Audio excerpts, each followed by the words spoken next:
Hello বন্ধুরা, good morning. আজকে আবার একটা নতুন ব্লগ নিয়ে চলে আসলাম। তো আজকে কলেজে মিনি ব্লগ একটা শেয়ার করতে চলেছি। তো ওদিকে ছিলাম মানে একা এক্সাম, তো একা একাই কলেজে চলে গেছে।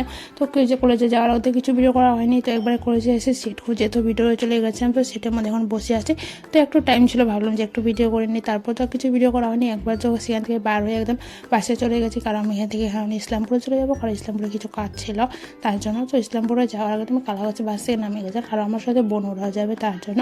তো তারপরে ওদের জন্য পেড করার পর তারপরে ফাইনাল আসার পর তো চলে গেছিলাম ইসলামপুরে। তো ওখানে তো বাজার কলকাতার সামনে এখানে আমি ওয়েট করছিলাম, কারণ যে আশা ছিল সে আসেনি এখনও, তার জন্য। তারপর তো এখানে আমরা সব কাজ কমপ্লিট করে একবারে বাসে চলে গেলাম। তো বাড়ি যাওয়ার পথে তো এখানে বাস থেকে নামিয়ে তো দেখি রাস্তার ব্লগ একবারে দেখতে পাচ্ছ, এখানে মিটিং ছিল কালাগঞ্জে, তার জন্য প্রচণ্ড ভিড় ছিলাম। ভাবছিলাম আমি কি মেলায় যাচ্ছিলাম, বোনকে বলছিলাম দেখ মেলায় যাচ্ছি, মেলা কত ভিড় লেগেছে। তো এরকম করে তারপরে প্রায় আমাদের আধা ঘন্টার মতো হাঁটতে হয়েছে। তারপর ফাইনালি গিয়ে টোটো পেয়েছিলাম, দেখতে পাচ্ছ কত ভিড় লেগেছে। চলো আজকে আমাদের টোটো, বাই বাই।